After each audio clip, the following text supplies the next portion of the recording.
Ahoy, hoy.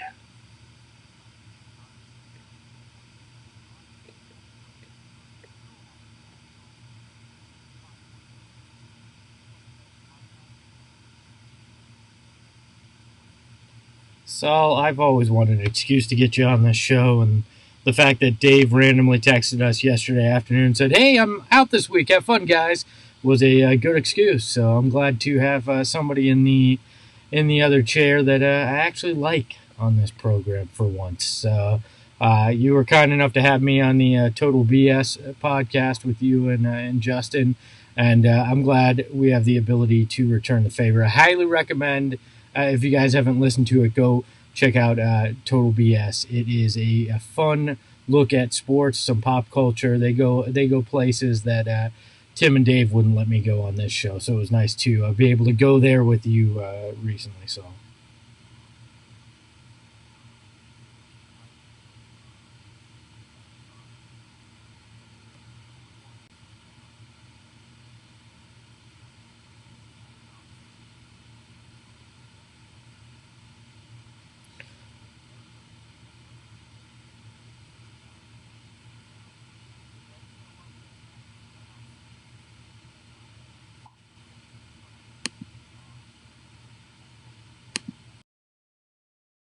Hours later, the NBA announced the Suns' upcoming schedule, which we will talk about. But we did actually have a day off planned today. Oh, well, that's how it works, though, right? Whenever you're planning on taking some time off, that's when the big news always happens. If you're in digital media, social media, and you follow teams, you just know that's always going to be the case. Hey, by the way, Tim, remember how I said I had all the technology figured out before we started? Well, I screwed up that intro because apparently nobody could hear us until right now. So now they can hear everybody. So sorry about that, guys, but I suck at producing a show while also trying to talk during it. So Tim, for the podcast version, you may have to just lay in your intro real quick, and then everything else should be fine. So sorry about that, guys. Did the people watching, did they hear who Saul is? Because Saul's just some random dude that wears U of A hats. The shirt says it all, man. Right here. It just says, I won't remember any of this anyway, so it doesn't matter. It doesn't matter. So Saul is the host of the Total BS podcast, also works at Fox Sports Arizona, helps with and runs a lot of their digital platform. So good friend of mine, and Dave decided to just take the week off. So glad to have Saul. Everybody heard me apparently, but nobody heard Tim's intro. So I always love technology. It's so stupid. But so anyways, I loved being on your pod. Glad to have you here, and you want to plug how they can find your pod right here at the beginning, because I like to give you that good plug for early on. Yeah, absolutely. I appreciate that. No, they can find us on Apple, Spotify, Google, pretty much any podcast streaming platform. And also every Sunday we do a live stream on our YouTube and Facebook pages. And so we have special guests usually every Sunday that we'll bring on. As you know, you were on our show last week. And so, we always we try to engage people in conversation that is a little bit more than just sports. We try to have fun as much as possible, but obviously in recent weeks we've had to go down the Black Lives Matter route, and which has been illuminating. It's been educational, and it's been really interesting. And I'm pretty proud of the stuff that we've been able to talk about. So yeah, we're a little bit all over the place, but fun is the main priority. Yeah, and you guys. Hey, let me ask you a question. When the Total BS podcast goes live on your YouTube and Facebook, do you also mute the host for the first 30 seconds of the show? I am the host, and it's usually just Justin, so I just tell him to shut up and color. And then and our guests are in a waiting room, so they're muted anyway. So look, the way I like to do this is I like to be the only one that can be heard for the first part of the show, because I really just wanted this show to be about me, and everybody knows it. So, by the way, Saul, is that a picture of Michael Jordan behind you? It is. All right. So you guys have a segment on your show that you say, "Don't be that guy." Yeah. Come on, don't be that guy. This is a Phoenix Suns podcast, and you decide to taunt me for the next hour with Michael freaking Jordan behind you. I appreciate that. It's subdued. You'd really have to really look hard to see that that's Michael Jordan, can't you? I mean, I can't see it. I have old man eyes, and I could tell. So thank you for that. So Fair really enough. appreciate it. Don't be that At least guy. it's not him skyrocketing down the lane to score another bucket in the last 2 minutes against the Suns in the finals, right? Yeah, it's just a generic photo. All right, let's move on. Tim, are you ready to move on to something that doesn't completely depress me? I mean, I thought I was happy to have Saul here, but apparently he's just as bad as Dave. So. If it makes you feel any better, it still hurts. It still hurts. We do have Vincent, by the way, on the chat, joining live from Kaminsky Cove. So no. Hey, he said Greg's live from Kaminsky Cove. If this is Kaminsky Cove, I'm selling my property because it's tiny, it's padded, and it's a walk-in closet. So, all right. So 2 Suns players have tested positive for COVID-19. The Suns, to my knowledge, have not released who those players were. Devin Booker on Twitch said that he tested and he's been cleared. He is negative. Adrian Wojnarowski saying that 16 out of 302 total players did test positive. I know this is not ideal news, but it seems to me that this is part of the reason why they started bringing back people so early, is that if there were positive tests, they would have plenty of time to get the players to Orlando in the bubble and to be able to, essentially get rid of COVID-19. Yeah, and look, I expected. I mean, we wound up being 5.3% of the overall players tested. I expected it to actually be higher. Now, there's still more players that will get tested. This was just results from the team facilities. Plus, it doesn't include coaches and other essential staff that'll be going to Orlando. So I would not be shocked if we find out that more people will be dealing with or have this that are involved in this bubble. But if somebody was going to have COVID-19 in this plan, now is the time you want it, because there's time to isolate before going to Orlando. And then the problem is if somebody gets it while inside the bubble. So that's when it becomes very problematic, because if somebody inside gets it, you wind up probably infecting numerous people because they're all isolated together.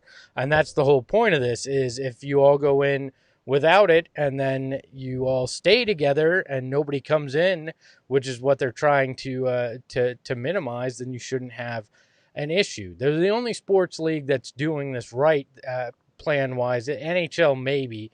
We haven't seen what their full plan is, but this is the only sport that's genuinely trying to isolate the group, and even that is going to be dangerous. But the commissioner basically said on Friday, look, we have to learn how to live with this virus because it's not going anywhere, and there is no perfect plan, which these tests prove. I think it's kind of interesting. I wonder if this is going to, everybody has a fear of this virus because a lot of people haven't gotten it yet, right? The majority of the nation. I know the numbers, are what they are, but I wonder if, as we move along, even heading into next season, if this is just going to be one of those things where, okay, well, he got it, he was good the first time. Maybe if they have a reoccurrence, because I know the antibody thought out there is that you can't get it a second time, but there have been reports that people have gotten it a second time. So I wonder if this is just going to be one of those things where the quarantine goes from maybe 14 days to 10 days to 5 days to maybe a day or two. I don't know. It's going to be interesting to see how the NBA kind of manifests itself when dealing with this virus moving forward. But in the meantime, I mean, it's, you're right. It's better to get it now than later. That's for sure. Wait, so you're not an epidemiologist? I thought we brought an epidemiologist on the show. I am not an expert, and I don't try to play one. That's for sure. Look, I think the only way they start lessening the quarantine time is if it's LeBron and Giannis that get it. Then it's gonna be like, hey, 15 minutes sounds like a great amount of time to quarantine, and then I think you got another game, so get back out there, because all these are basically on ESPN and TNT. So we need national attention. I mean, would you be surprised if they got to the NBA Finals and LeBron or Giannis got COVID and they didn't say anything? They're like, dude, we just got to ride this out. No, it would not shock me at all. None of it would shock me.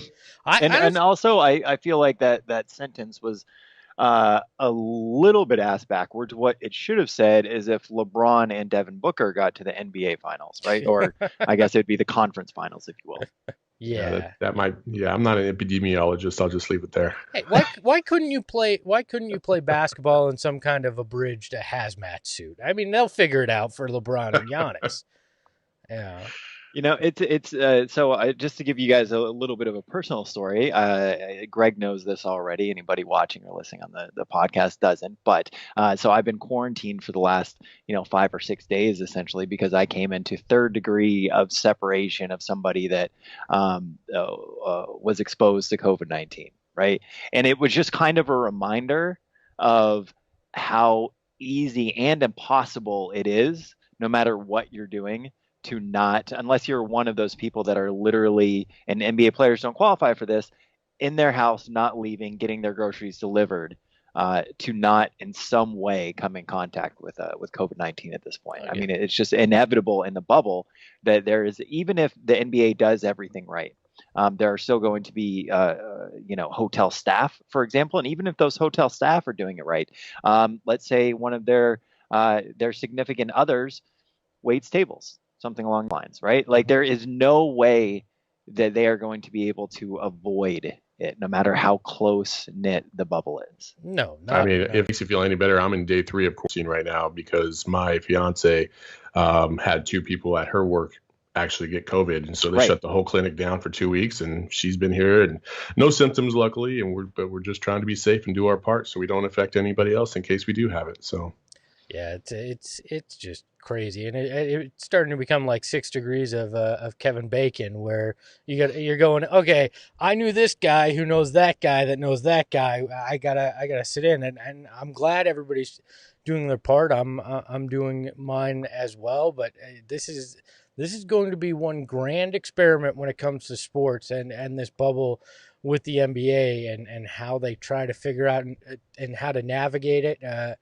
Is just fascinating to me, and we'll see if they avoid outbreaks that like we're seeing in other sports. In particular, a lot of college football teams are having reporting large amounts of student athletes that wind up catching this. So the NBA is gonna have to do a lot, but it sounds like there's a lot of faith in Adam Silver and what this plan is, that they're doing everything they can to keep guys safe. So hopefully they get through this without anything too major. I still feel like this whole thing is a selfish endeavor, selfish from all fronts. It's selfish by the owners because they want to mitigate the losses. It's selfish by the players because they want the rest of their salary, and it's selfish by the fans because we just want to be entertained. But if anybody's doing it safe, it's the NBA, and it's all adults involved in it. So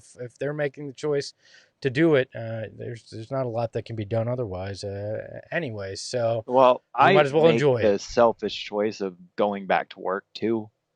Well, yeah, but you're not sitting on millions and millions of dollars like a lot of these guys are. So that's very true. You're doing it out of necessity. They're doing it out of, well, I really would like that second beach house. That'd be nice. So, I mean, that as well as, they are making money for generations of their family to come, and you only have so much time to make that money to really impact your family. Like my dad told me, and like I tell my 3-year-old, make your own damn money is what I'd be saying to those other generations.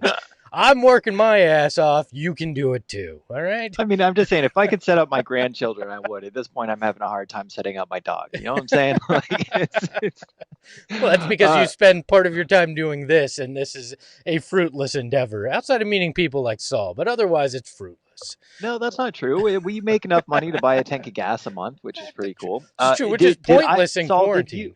Did you or Espo happen to listen to the last episode of the Zach Lowe pod? I did not. I did not either. So that would have been good prep work if you had warned us to listen to it before. I must have missed that note last night at 9:00 when I got asked to be on this. Hey, not true. I asked you yesterday during the day. Don't throw me under the bus like Dave does. I didn't even mention your name. You threw yourself under the bus. What are you talking about? That's true. Damn, self-incrimination. All right. So what he was talking about was there's a lot of people that are going to judge the success of this based on the results. Whether or not the NBA was able to go full steam ahead, they were able to get through the season, or whether or not they ended up having to scrap it in the first round of the playoffs, right? But what he was basically saying is you cannot judge success based on the results of this, right? Like if you don't think it's a good idea, you need to be speaking out now. You cannot be one of those people that are going to come and say, well, you know what, it blew up in the second round of the playoffs, so it was a disaster and the NBA should have never done it. Well, I think the fact that if they get to Orlando and pull any of this off, it's a huge success for the way that they've gone about this, because I mean, all the moving pieces to try to figure out how to put 22 teams in one place, to negotiate with Disney to get it, to figure out how you can play all these games with only 3 courts and pull off a broadcast, plus negotiate a CBA adjustment with the Players Association without a complete implosion. I mean, baseball couldn't even do step 1 without chaos. The NBA has gone through and taken numerous steps. If they get to Orlando and they play even one game, this is a success in my mind for just figuring out how to pull any of it off. I don't think you can judge them if somehow the virus winds up in the bubble and too many people test positive and they have to shut it down. I don't think that's a failure. I think that's probably more of a probability than this actually working is, but I still think it's pretty impressive what they've been able to accomplish. I mean, it is a huge endeavor. And I think something that kind of gets lost is the NBA's had this plan for about a month now, right? In terms of their bubble plan officially kind of coming out to everybody, whereas Major League Baseball just announced their plan this week. And then on top of that, Major League Baseball starting a week earlier, and they're not bubbling at all. They're all over the country, whereas the NBA is in one central location. Obviously, the NBA was fortunate enough to already start their season, so they have a little bit of an advantage in terms of who they can select or they can kick out. But I don't know, man. It just feels like the NBA is as prepared as any sports league out there in terms of restarting the leagues. Soccer overseas, same thing. This has been a long process for everybody, and I think the NBA has done as good of a job as anybody out there. Yeah, let's not. I think it was New Zealand, right, where they had a packed stadium because they haven't had a single positive case of COVID in 3 weeks. Yeah. Yep. Well, I mean, I don't think we can call Major League Baseball's whatever they're doing a plan. They basically went, let's just play less games. That's like their whole COVID plan. Oh, and guys can't spit or high five. Like that feels like their whole plan here, where the NBA's like, we've got NASA people and people from the CDC who have figured out all these mathematical equations to make this work. It's like the frat house and the honors college here, and it's totally night and day. All right. Well, to be fair, I mean, baseball's a pretty COVID-19 ideal sport, right? Like, true. Just keep on your helmets. I mean, there's something to be said about like the stress relief. I think we'll all have by watching sports is a huge thing that people shouldn't underestimate, right? I think we all want some sense of normalcy, whatever that is, right? And so when these sports come back, I think the fact that you're going to restrict baseball in so many different ways, they're talking about players not even being in the dugouts, like they're going to be spread out by like 6+ feet, and like when I see that on TV, I'm like, oh man, that kind of makes me a little bit more stressed, like, oh, don't high five, like I don't want to think about that kind of stuff. I just want to watch the game, and so I think the NBA's approach is a little bit more sensible in that aspect because, they're not telling LeBron not to high five anybody. I'm sure they're going to encourage them not to, but you can't help it. When you make a dunk over somebody, you got to high five your teammates or chest bump. Like, it's just how it goes. Yeah. Well, it doesn't matter if they high five when they're playing basketball, though, right? I mean, they were just like literally rubbing up against somebody. True. At that point. It doesn't matter. I do wonder if the coaches are going to be wearing masks, though.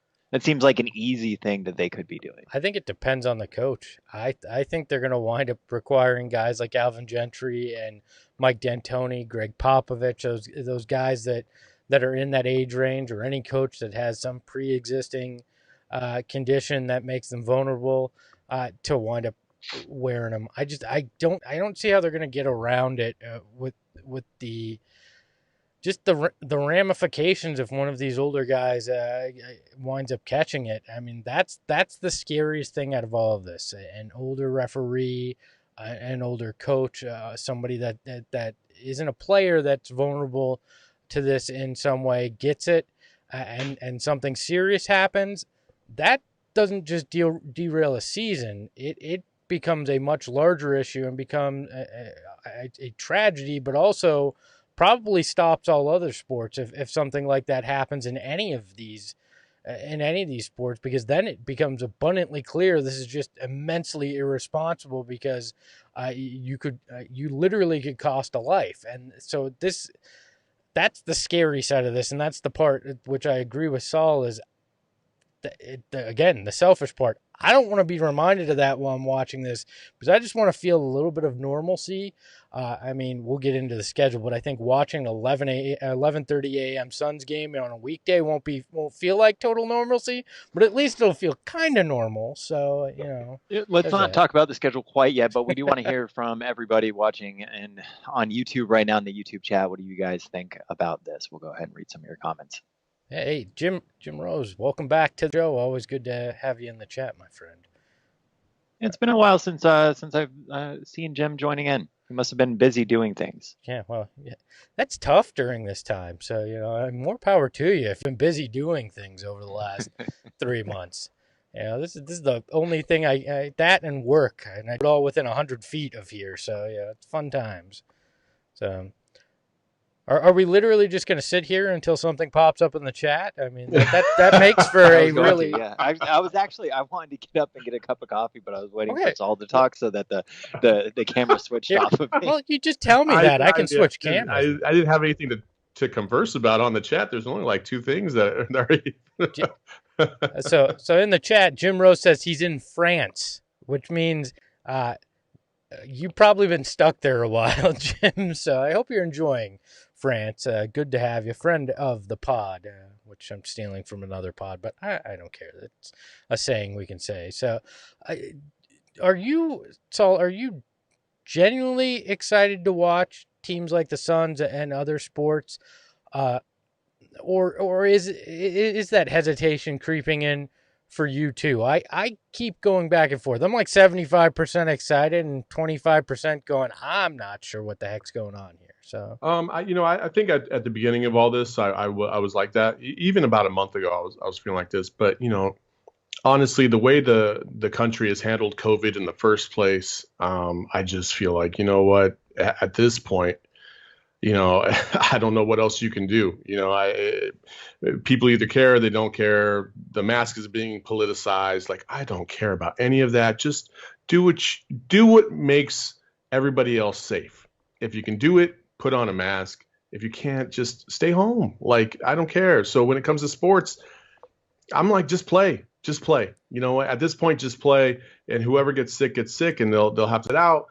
Every player understands the risk that is involved. I think that's the most important thing. You have the ability to remove yourself, not only right now, but even down the road. Players can say, I don't feel safe anymore. I want out.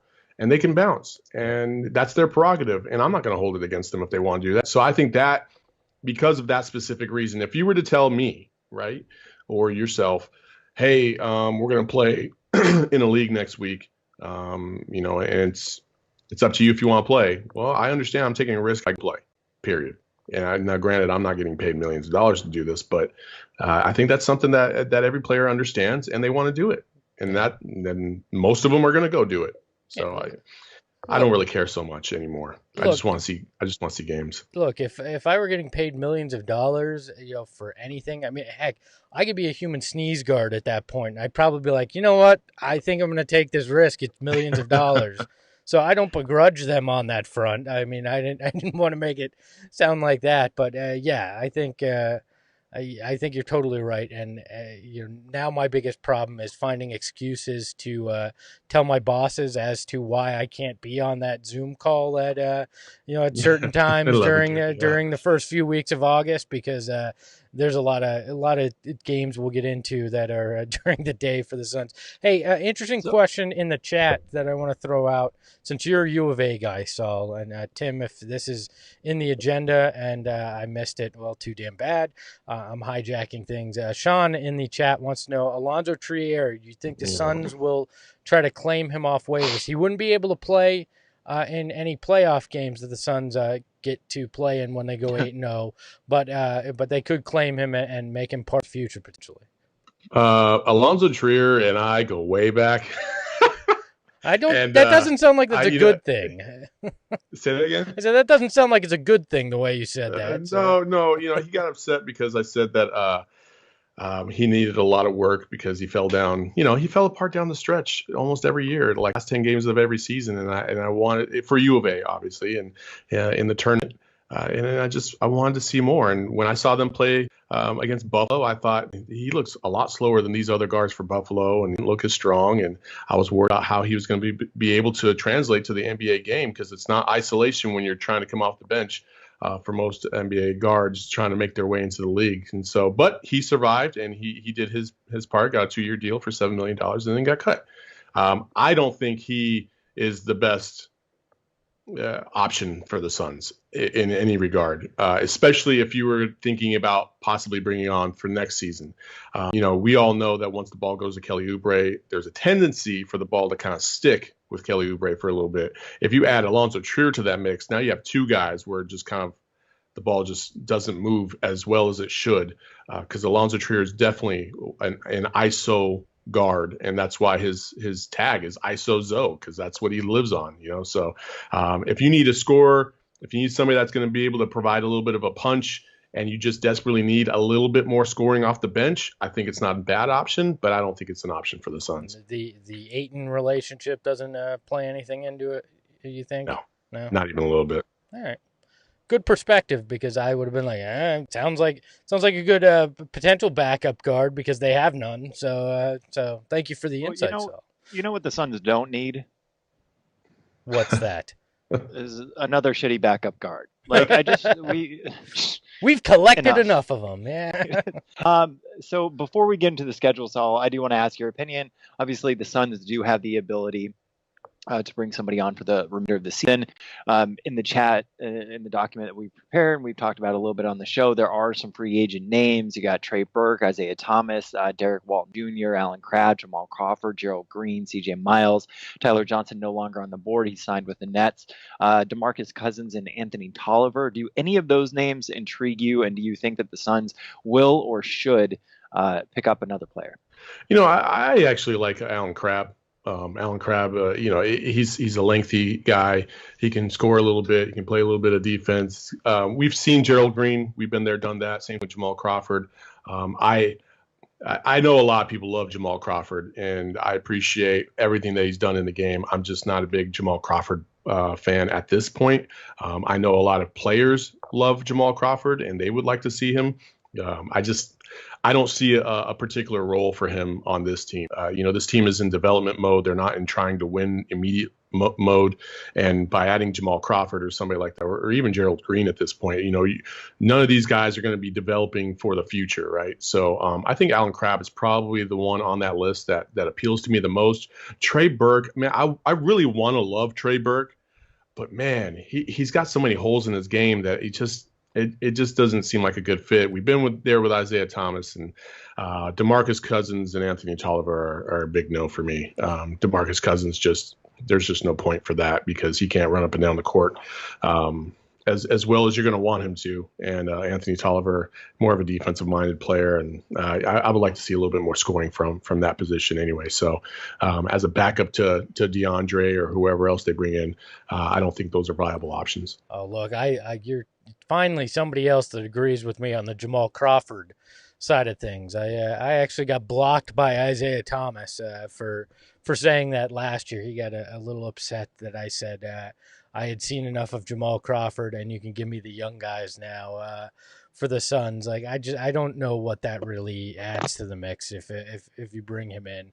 No long-term point to that. Even short-term, I don't think it really helps you. I think what we're going to see, Alan Crabb is an interesting potential signing. But most of these guys that are available that are worth anything, I imagine are going to want to sign with a contender. Yeah. And not with the, hey, they've got a 1 in 10,000 chance of doing this group that is the Phoenix Suns, the Bubble Boys, as I'm calling them, since none of the games are going to take place in the Valley. They're all going to take place in the bubble. So I don't think any of these additional guys are going to really want to join the Bubble Boys, is my thought. And you might as well just run it out there and see what you can do with this group, because the chances are very slim that you're going to even force your way into that 9th seed, but you might as well get some extra run for these guys that are your core of your future, and understand, if you want to start to get an additional 8 games to look at guys like Frank Kaminsky and figure out if they're part of your future as well. You guys ready to talk about the schedule? Yes, let's do it. Awesome. Okay, well, first, before there, I do want to thank a longtime listener, Jacob Bronger. Oh, man, I messed up your name, Jake. I apologize, buddy. My fault. Anyway, thank you so very much for supporting the show. He's been a longtime supporter. I offered to send some more Sun swag out to him. He said, no, thank you. I have enough of this crap. But if anybody else does, because he supported the show before, if anybody else feels like you get some value out of this and you want to hear me fuck up your name live on air, please, by all means, go ahead and hit the support show button. There's a $1, $5, and $10 option. And also the new option on YouTube, there is a join button now. So if you're watching on YouTube, head to the main page, click join. There is I'm trying to remember, Elliot Kobo level, a Kelly Oubre level, and a Devin Booker level. It's I think it's $1, $5, and $10 option as well. You can join there. It gives you access to a user chat and some other functions that eventually will provide additional things. Plus, if you do the big boy a donation there, the Booker will have Tim schlep his ass to the post office and send you stuff that he no longer wants in his house, I think is the way it works. So the projected starting lineup, seeing if you guys have any disagreements with this before we move on. Rubio, Saric, Booker, Bridges, and Ayton. That lineup played a total of 105 minutes over the course of this season and had a positive 2.5 net rating. Look, I think eventually that's going to become Rubio, Booker, Cam Johnson, Bridges, and Ayton. I think that's where we wind up a few games into this, because they're going to try to replicate what they had with Oubre. I think Saric has fallen out of favor. I don't think he's any part of their future plan. So I think giving him major minutes is not going to be something that winds up happening here. And I think they're going to try to experiment with Cam. Yeah, I don't have any qualms over that lineup, and I tend to agree with you about Cam Johnson. Though I think in the future they'll try to probably get a different kind of power forward, obviously. But for right now, in the immediate future, I think Mikal Bridges, he had been trending towards possibly starting in some way, shape, or form anyway, and I think he's ready for that. It seems like he has taken a big step, especially in the second part of the year. And so adding him to the starting lineup and replacing Kelly Oubre is a smart move. And I think if Kelly Oubre was playing, I think potentially Saric would have been the one moved to the bench and Bridges would have came in and they would have gone just a lengthy, smaller lineup. I'm a bit bummed, so we're going to talk about the schedule. A bit bummed we don't get to see an Ayton Zion matchup for the rest of the season. But you guys talked about this a bit before. The games are on early, 11:30, 1 o'clock. Obviously, it's going to make an impact. That being said, it's the same impact for both teams, so I'm not sure there's an advantage there. The Suns are starting it off Friday, July 31st against the Wizards for a Beal versus Booker matchup. Yeah, I mean, and this is probably a game that you wanted if you're Suns and you had a general idea of who you're going to play. This is probably the game you wanted to start off with, because the Wizards are the bottom feeder that they let in from the East. So and they don't have Bertans, that he decided to sit out. So this is a matchup that you can get off to a fast start. You can play well, because the Suns are a better team than the Wizards. They were, even if Bertans played. So this is a team that if you're going to face somebody else in this situation, this is where you want to start off with, because the Suns have a massive road ahead of them, and we'll go through all 8 games, but they need to go basically 7-1, 8-0 to have a realistic shot to force that play-in tournament. So if I was gonna pick anybody out of the entire list of 22 teams in Orlando to start this off with, it would have been the Wizards. So that is a huge win for the Suns there. Yeah, totally agree. 1,000%. There's nothing else I would change. Starting off with the Wizards is about the easiest route you can start off with in Disney World. And I don't really have much else to say besides that. That was perfectly said. The only crappy team, right? Apart from the Suns. And that, it's funny, the Wizards might be saying the same damn thing themselves, right? Oh, I'm sure they are. I'm sure there's a podcast like Taking a Whiz or something over for the Wizards that's sitting here going, "Oh, we got the Suns. We're gonna feast off that. The Suns are worse than us. The Wizards are better even without Bertans." There's some version of me that's a Wizards fan that's saying the same crap over there. So how long have you been sitting on that? I literally just came up with that. So. Take a whiz. Then we should just do it anyway. We'll just make our own Wizards podcast and call it that. Just bad puns. I've got a million of them. So next up, the Suns do have the Dallas Mavericks for an Ayton versus Doncic matchup. That is August 2nd. Worth noting, Ayton owned Porzingis in the one matchup that they did play earlier in the season. They weren't matched up against each other that long. For that, though, Ayton had 13 points on 5 of 6 shooting versus Porzingis. Porzingis was 1 of 3 for 3 points. Also, Luka Doncic, when Ayton was on the floor, had a negative net rating of minus 47. When Ayton was off the court, Luka Doncic had a negative net rating of negative 0.2.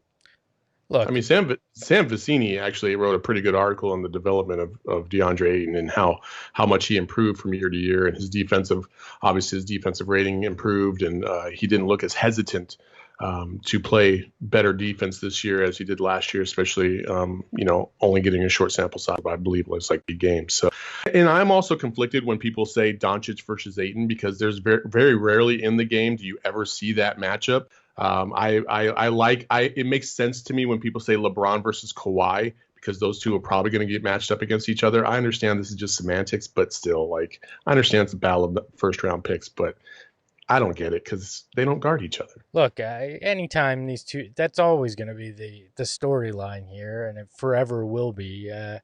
And I said it on Twitter this week. I still think the Suns did the right thing. I think we're looking at the 1984 draft here, and the Suns, if we're going to call Luka the Jordan in this, I think the Suns got the quote unquote Hakeem in this. So I don't think that anybody went wrong necessarily, and these matchups will always have that intrigue, but there's been reports that Luka got a little puffy in the offseason. He did the anti-Nikola Jokic and found whatever weight Nikola lost. So if that's true, that's gonna add an extra few pounds of intrigue to the whole thing. That quarantine 15 is a very real thing. Yeah. Maybe he found the quarantine 30, and it's going to be really, really ugly for Dallas. I'm fine with that as a Suns fan, and the fact that I don't want to spoil it, but they play the Mavericks twice, so I'd be all right with puffy Luka. All right, you get puffy Luka at the beginning, but you get skinny Luka at the end. Stay puffed Luka. That's what I'll call him. So. Vincent in the chat bringing up a good point. He said who the Suns put on Doncic. I think that this is going to be one of the games where the Suns are missing a Kelly Oubre type wing defender in this lineup. Shout out to Jordan Ham in the chat. He's watching on Twitter. He says, opens podcast, here's Espo taking a whiz. And that's the kind of content that you come to the Sun Solar Panel for. Out of context, this show is really bizarre. I'll say that much for it. So to answer the question, though, who did the Suns put on Doncic? Mikal Bridges. Mikal? Yeah, I mean, Mikal's the only option. He's the only guy that plays solid defense. So Mikal's going to be on whoever the best player is within reason, unless he's a big guy. Mikal's always going to be the guy on him. So that being said, let's not give him a hard time when he is guarding literally the best point guard all the way to the best power forward throughout the entire tournament, every single game, but he only scores 7 points a game, right? let's stop that chatter before it starts. Next up, the Suns do have on August 4th the Clippers. The Clippers recently added Joakim Noah. There are some reports, and I don't know whether or not it's been decided, but Lou Williams said that he might not play. To me, this seems like the matchup where the Suns are really going to be missing Kelly Oubre. They are 1-2 versus the Clippers so far this season. Yeah, and this is one of those weird middle of the day games too. This is a 1 p.m. matchup, so get your sick notes ready or whatever. 2 weeks of vacation sounds really good. Right around end of July, into the middle of August to catch all these Suns games. But this is a game where if they can be the team from the beginning of the year, they have a shot, all right? And that's a big if, but this is going to be the first real speed bump I see of this entire schedule so far. Like the first two games, Wizards, Mavs, I think you have the opportunity to start off 2-0, but this could be where the wheels start to come off. And I don't want to be Mr. Negative, but the reality is the Clippers are a damn good team, and it's going to take a valiant effort to find a way to beat them, because they're playing for a championship and you're playing just for the opportunity to potentially get your teeth kicked in against the Lakers or Clippers in that first round.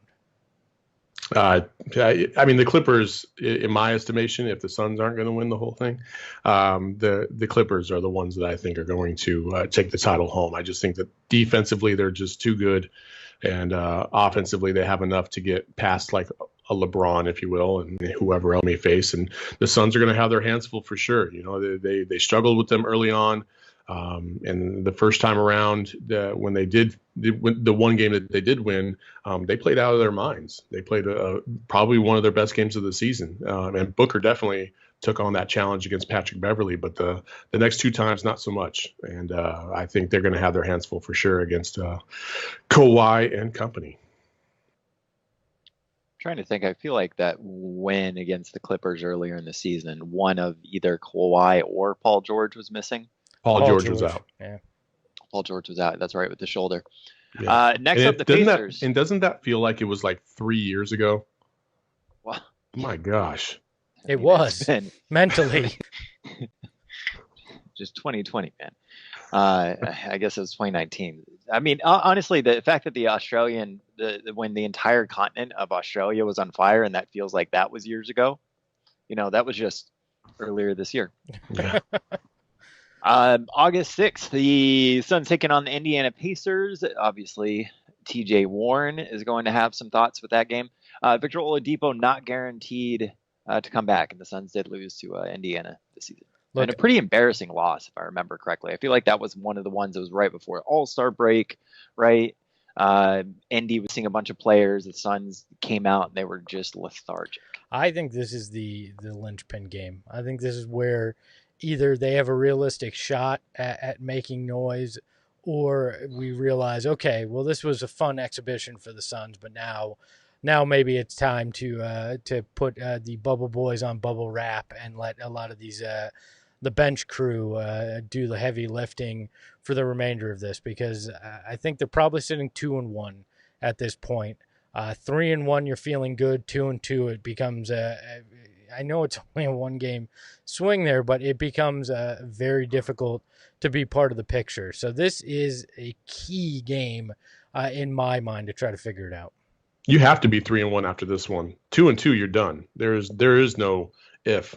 You just are done. Because if you can't beat, I mean, you're assuming that they're going to lose to maybe possibly out of those first three, maybe the Clippers, right?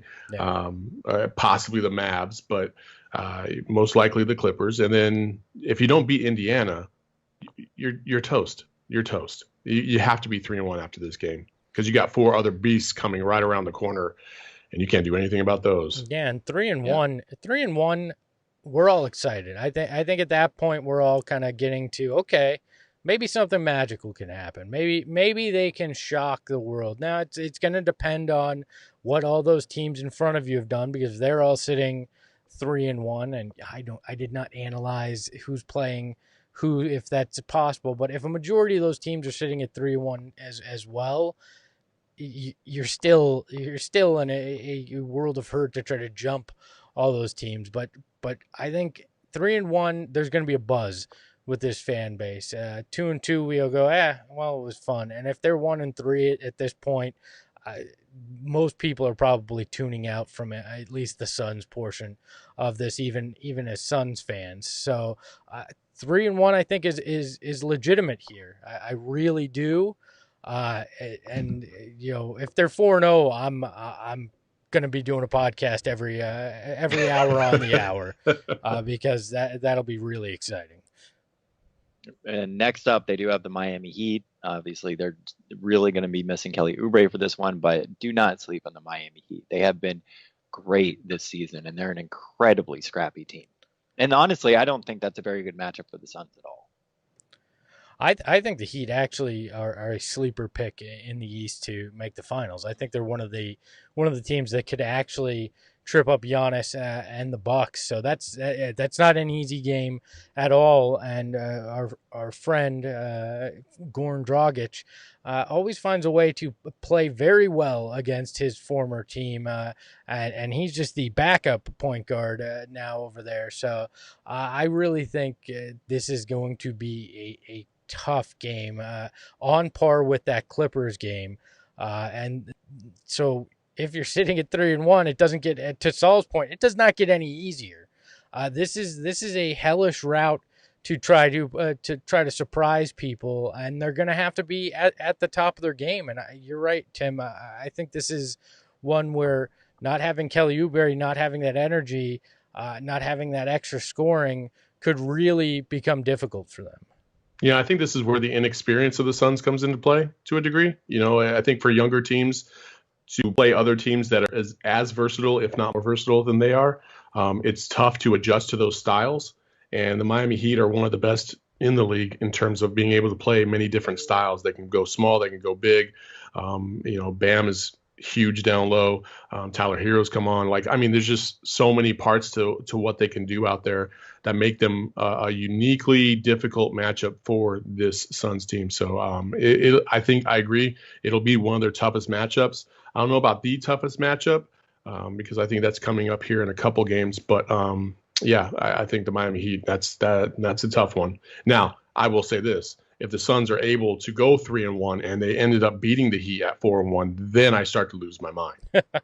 I think that you bring up a good point that, and Vincent in the chat says as well, but that Bam Ayton matchup is going to be huge. No pun intended. Well, maybe a little bit in this game because that's you're going to need Ayton to at the very least match everything Bam does to even it out, and then it's going to be up to Booker to play as well as Jimmy Butler. And it doesn't, poor Mikal Bridges, this is going to be like the toughest 8 games this guy has to go through because he's got, Beal, Luka, he's going to have to guard Kawhi or Paul George. Then he's going to get Jimmy Butler. Like, this guy gets no days. Disneyland is not the happiest place on earth for poor Mikal Bridges. He's going to be exhausted after these 8 games.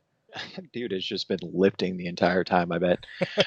Next up, which this is a matchup that I do not feel confident in whatsoever. That is the Suns versus the Thunder. Obviously, we have CP3 versus Rubio, but we have seen over the course of the games that the Suns have played so far against the Thunder that Gallo has just destroyed the Suns. And to me, in this matchup, if the Suns are going to come out victorious, Dario's got to have a really solid game against Gallo. And this is our first 11:30 a.m. matchup, so that's exciting. Grab your breakfast, man, if you get up late, and enjoy some Suns basketball.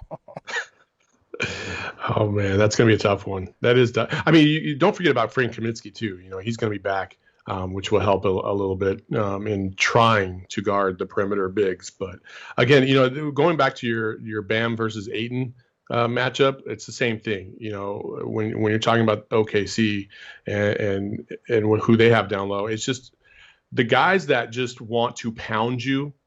I think Ayton needs to take on that challenge a little bit better. I think there's times where he kind of disappears, but then there's other times where he can rise up to the challenge and play more physical. And the problem is sometimes when he does that, he gets a little overzealous and then gets in foul trouble. But for the most part, I would like to see him take that next step. That honestly, in this entire 8-game set, I'm really looking for Ayton to start to establish himself as the true number 2 to Booker instead of kind of by default, if you know what I mean.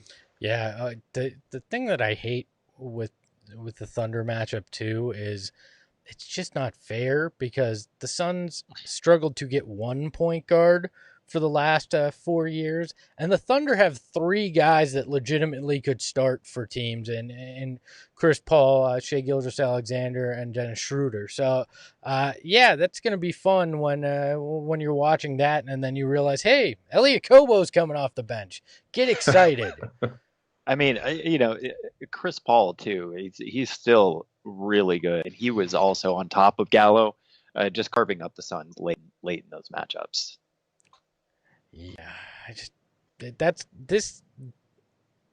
I think this is a trip up game. If they still have a shot at this point, I think the Thunder are the kind of team that you can get a little overconfident and ride a little too high and go, oh yeah, they look at the roster. It's not like everybody's underestimated OKC this year. Nobody thought they were going to be very good, and they've come together and played extremely well as a team. So I think this could wind up being a game where the Suns still have a chance and they have a disappointing loss. If I look at anybody, any of these games, this is the one I have circled that this could be the disappointing loss game.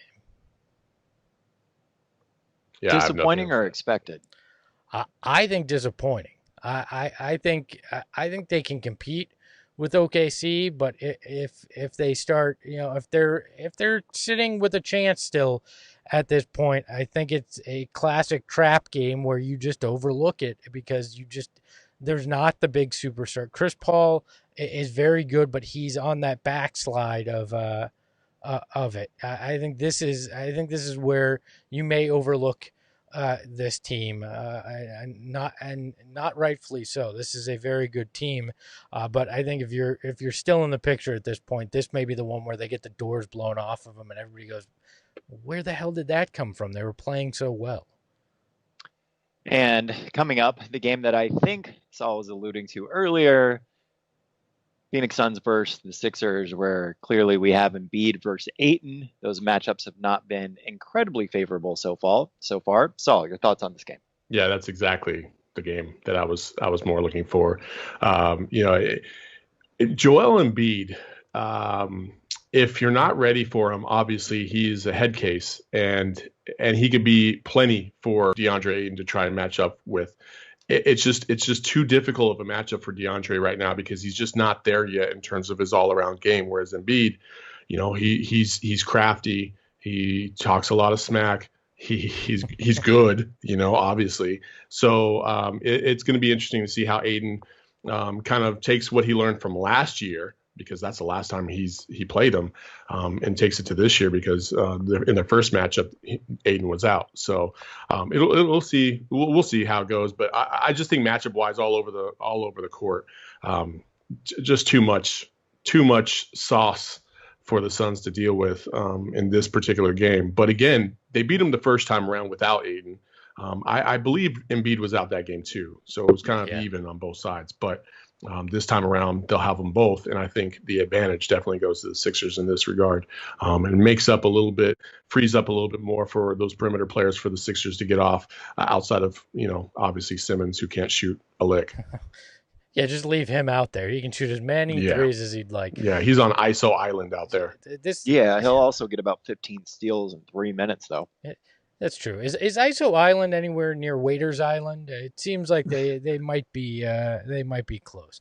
Anyways, with this matchup, this was my favorite game of the beginning of the season, and that quick start that this team got off to. It was at Talking Stick Resort Arena, and Devin Booker goes off, and I was in the arena. MVP chants break out for him, and so we know they're capable beating the 76ers, but there's a very good chance by this point they're not caring because they could very well be out of the picture, and we could be talking about 30 minutes of Aaron Baines versus Joel Embiid, and nobody really caring all that much, or Frank Kaminsky getting major minutes at center because Ayton's been shut down at that point. If the Suns are still in the picture, this is going to be a very fun game because Ayton and Embiid going at each other could provide a very, very fun storyline with something actually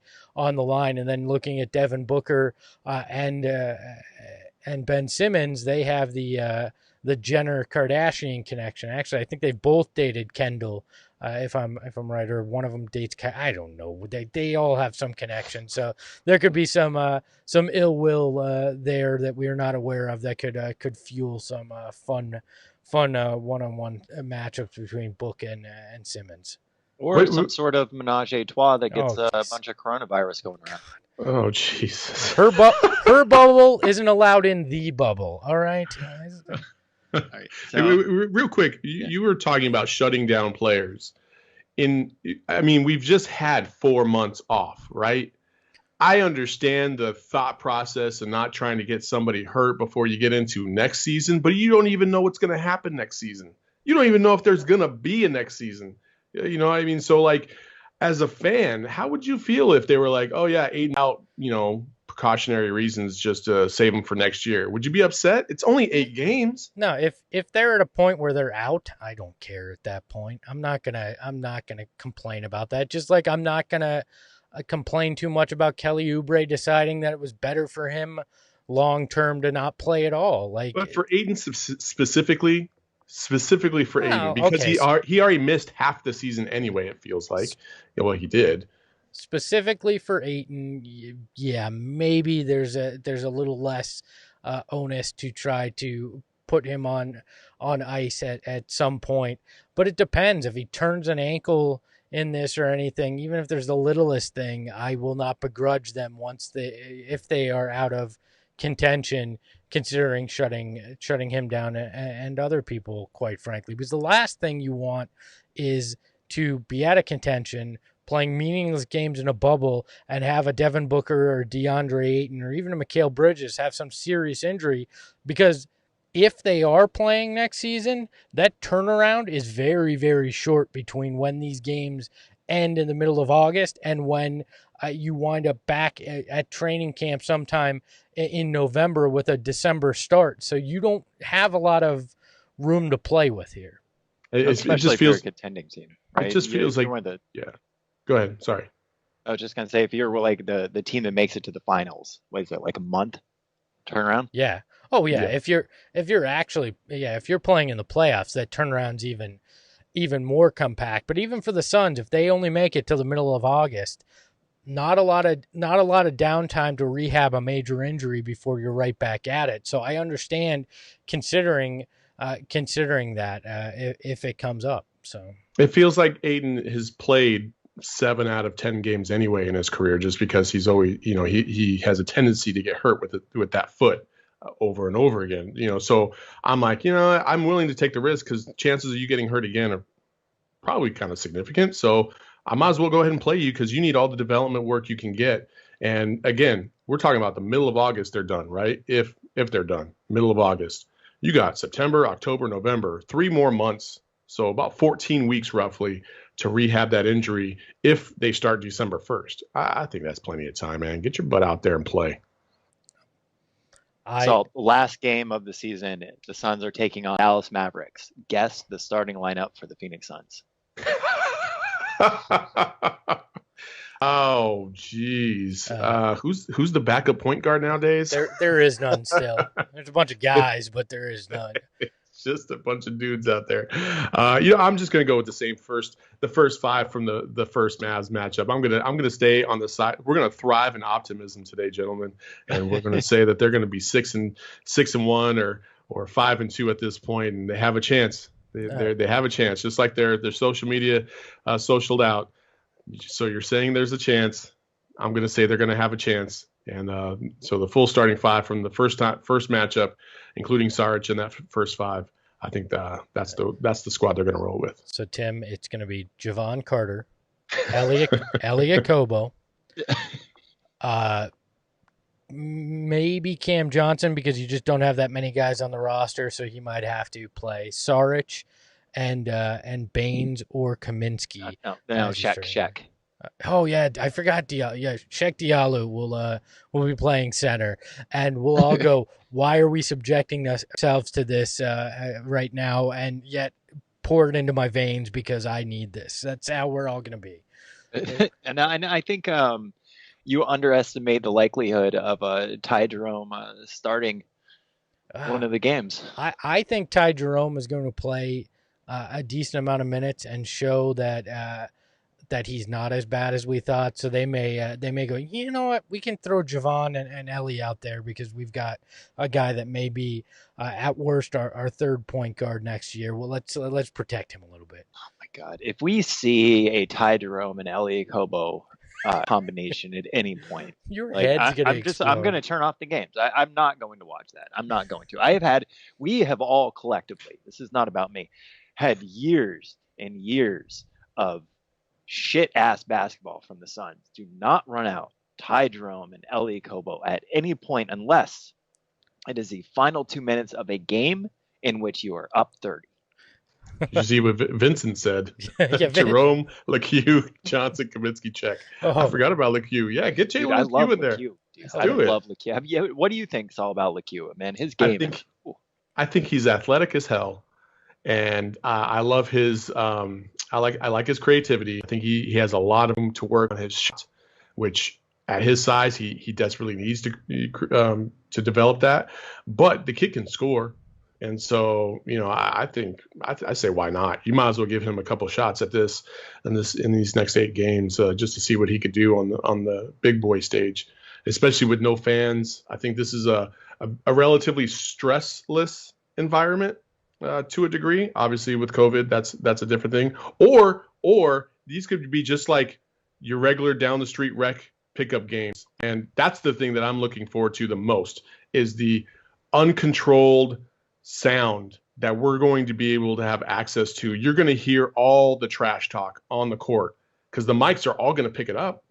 Yeah, it's going to be awesome. That's the only reason why I want to see college basketball this season. It's because I want to hear Sean Miller scream at dudes on the sideline. That's the only reason I want to listen to. Hey, is Sean Miller a pretty overrated basketball coach at this point? In my perception of Sean Miller is that I think he's very intelligent. I think he's stubborn as hell. And I think he has 2 personas. He definitely has 2 personas. He has one that's the coach, the mentor, and the public figure. And then he has the sideline coach. And the sideline coach is the dude that you just do not want to talk to at all because he is screaming at everybody. He's dropping F-bombs. That's just Sean. But that doesn't bother me. I like that. I want to hear that. I'm not saying it's right. I like to hear it. Sean Miller is one of the few guys that could win a wet t-shirt contest without anybody else providing the water. Like that dude sweat. I'm fat and I sweat a decent amount, but that guy brings it to new levels. All right.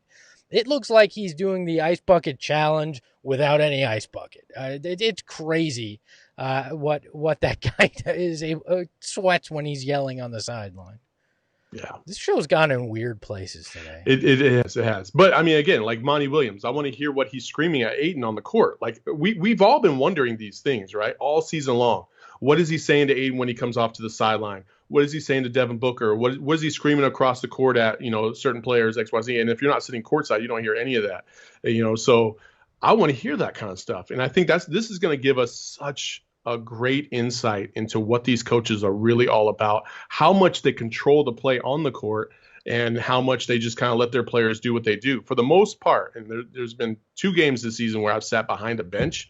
For the most part, the coaches just kind of, they'll say a few things here and there, but they're kind of quiet. But Monty's constantly pacing back and forth. I want to see what he's saying to his players and how much it really sticks. Because now, I'm honestly, like if Kelly Oubre were playing and Monty Williams were to scream something on the court about like, hey, we need to get blah, blah, blah, whatever, and you see Kelly Oubre just kind of ignore it and do his own thing, then you start to have a different perception on what's really going on, right? So I think this whole thing is going to be fascinating, and I can't wait to hear this raw, uncut sound that's going to come across. And I don't know if the coaches really are going to understand that that's happening until after like a game or two, and they're like, oh man, they picked up everything. Yeah, well, until somebody goes, we cannot believe XYZ said this during a game, and it becomes some giant issue. That's when everybody will go, oh yeah, there's no fans and there's a bunch of live mics. Can you do me a favor though, Saul? You know the production, the broadcast team. Just put in a request that we don't pump in like NBA 2K crowd noise like they're talking about, because I don't need that. Nobody needs that. We're not dumb. We're not going to be like, whoa, the fans went nuts during that. And then, oh yeah, but there's no fans. We don't need that at all. So. Yeah, you guys can direct all those questions to Brett Hansen, our PR guy. So I'm out of this one. I love Brett. And Saul, I think to your point, I am really excited about that as well. One of my major complaints about the NBA is they're like, we're going to mic up this person for the game, but then it's so severely edited. The coaches' huddles, the only thing you hear them saying in the huddles is like, play defense, guys, defense. Like that ain't what they're talking about in the huddles. That's not interesting to hear. Yeah. But now we'll actually get to hear that raw, unfiltered, in theory, at least for a game or two, of what's actually happening out there on the court. We are over an hour. We do got to get you out of here. But before we do, Greg, Dave, and myself, we've never been big draft guys. Like the people watching, we tend to get our information by reading before the draft comes out. We do have a question from Vincent in the chat, which came directly to you, or for you, I should say. He said, can you do a little bit of draft talk before we get out of here? Oh, draft talk, huh? Yeah. All right. Well, I will say this. If we're talking about potential spots to fill, I think that the Suns could definitely use a point guard. I would definitely steer away from said player from U of A. I don't think a Nico Mannion is in the best interest of the Suns. But I mean, honestly, like, the Suns are in a position right now where they can go a variety of different ways, right? And so, picking up maybe a power forward that they can develop to go alongside Ayton wouldn't be the worst idea. I also think, point guard, everybody loves the point guard, and I understand that, but I don't know. There's not a point guard out there that really excites me so much. Do you realize there's another parallel universe where we had no COVID and the draft happened this past Thursday? That just blows my mind when I'm like, I realized that, and I was like, whoa, that's how weird this all is. We're talking about games that are going to be played, and we would have been talking about who the Suns selected or what trade they made with their draft pick if this were a normal world. But I think the Suns need to take, if they keep their pick, just take the best player available. Do not draft for position of need, because that's when you get in trouble. Take the best player, figure it out after, whether you have to make a deal or whatever you have to do. Take the best player available, even, and I cringe by saying, even if it's a small forward, take the best player available where you're sitting, because just get the best value if you're going to keep the pick. Yeah, I mean, you're not getting Obi Toppin, you're not getting Edwards, you're not getting the cream of the crop at the top. So who are you going to go with? It's a crapshoot at this point. And plus, we don't even know what draft order they're going to be in. They don't even know where they're going to fall in line. So there's just so many variables out there. I know one thing that I don't want as well is I'm not a big LaMelo Ball fan. So I don't think that would be in the best option, the best interest of that team. I don't think you're going to have to worry about that, because they're going to go 8-0, sneak in the playoffs, and they're not going to have a chance at the lottery. So that's the way this is going to happen. You heard it here first. That was our draft talk, or that was our contribution to the draft. Thank you so much, Saul. We do appreciate you joining us, waking up so early on a Saturday morning. That's okay. The Roosters down the street were early on the call, so we're good. Please come back on the show. And Dave King will be back next week. For myself, Greg, and Saul, thank you so much for spending an hour of your day, your morning, whenever you are watching or listening to the Sun Solar Panel Podcast.